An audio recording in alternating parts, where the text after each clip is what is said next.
భారీ ఎత్తున వరద విజయవాడను ముంచెత్తినప్పటికీ కేవలం 10 రోజుల్లోనే పూర్వపు విజయవాడను పునరుద్దరించిన చరిత్ర రాష్ట్ర ముఖ్యమంత్రి నారా చంద్రబాబు నాయుడుదేనని గుంటూరు పశ్చిమ ఎమ్మెల్యే గల్లా మాధవి తెలిపారు.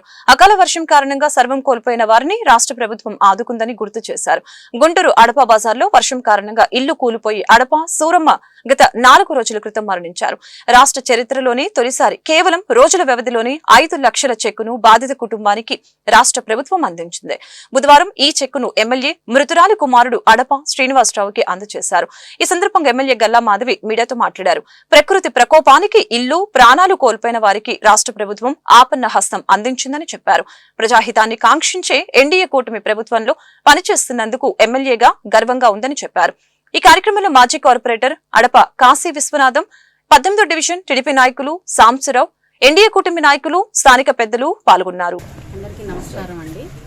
మొన్న వరదల్లో కొన్ని ఇళ్ళు చాలా పాడైపోయిన మనం చూసాము. అయితే అదేవిధంగా ఇక్కడ అడప బజార్లో అడప సూరమ్మ గారు ఇల్లు కప్పు కూలిపోయి దురదృష్టవశాత్తు చనిపోవడం జరిగింది.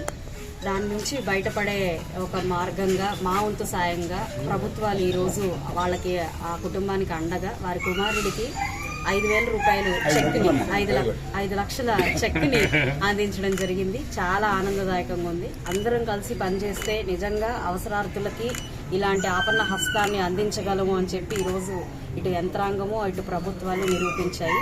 చాలా ఆనందంగా ఉంది. శ్రీనివాసరావు గారికి ఏదైతే లోటు జరిగిందో దాన్ని పూడ్చలేనిది అయినప్పటికీ ఈరోజు మేమందరం మీకు ఉన్నాము అనే ఒక ఈ క్రియ చాలా ఆనందాన్ని మాకు మనసులో కలిగించింది. ఫ్లడ్స్లో ఇలాగా చాలామంది ఇబ్బంది పడి బాధపడి ఇల్లు కోల్పోయిన వాళ్ళు, ప్రాణాలు కోల్పోయిన వాళ్ళకి ఇప్పటికే ప్రభుత్వాలు చాలా ఎక్స్‌గ్రేషియాని ఇవ్వడం జరిగింది. మొన్న మన విజయవాడ పరిస్థితి కూడా చూసాము. వితిన్ 10 డేస్లో మొత్తం మళ్ళీ బ్యాక్ టు నార్మల్కి తీసుకొచ్చారు చంద్రబాబు నాయుడు గారి కృషి. ఎప్పుడు కనీ విని ఎరుగని రీతిలో ఈరోజు నష్టపరిహారం కూడా ఇవ్వడం జరిగింది. 5 లక్షలు ఇవ్వడం అన్నది చిన్న విషయం కాదు. మరి ఎప్పుడు కూడా ఇది చరిత్రలో 5 లక్షలు ఇవ్వడం జరగలేదు. ఇది మొట్టమొదటిసారి. ఇది మంచి ప్రభుత్వం అని ఇంతకంటే రుజువు మనం చేయాల్సిన పని లేదు.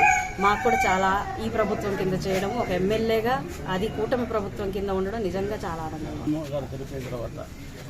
ఆ చనిపోయిన మరణం దురదృష్టమైనప్పటికీ దానికి ఎమ్మెల్యే గారికి ఫోన్ చేసినమ్మంటే ఆమె స్పందించి, ఎలా అంటే ఆ రోజున ఇన్ఛార్జ్ మినిస్టర్ గారు ఊళ్ళో ఉన్నారు. ఊళ్ళో ఉన్నప్పటికీ ఆమె స్పందించి ఎమ్మటే ఆఫీసర్ని, పోలీసు వాళ్ళని, డాక్టర్ని అలర్ట్ చేసి దీన్ని పర్యవేక్షించి ఇంత త్వరగా నష్టపరిహారం చెల్లించేందుకు పనిచేసే ప్రభుత్వంలో మనసుతో పనిచేసే కష్టపడే ఎమ్మెల్యే మాకు దొరికినందుకు మాకు ఆమెని అభినందించడం అనేది ఈ టైం కాకపోయినా ఆమెకు రుణపడి ఉంటాం. ఎందుకంటే నేను దాదాపుగా 40 సంవత్సరాల రాజకీయ చరిత్రలో ఇంత త్వరగా స్పందించి చేసిన ఎమ్మెల్యే గారు మాధవి గారికి థ్యాంక్స్. దీనికి సహాయపడిన ఎంపీ గారి తమ్ముడు రవి గారు ఉన్నారు. అందరికి కూడా పొలిటికల్గా అందరూ సహాయం చేశారు, ఆఫీసర్లు సహాయం చేశారు. అందరికి కూడా ధన్యవాదాలు.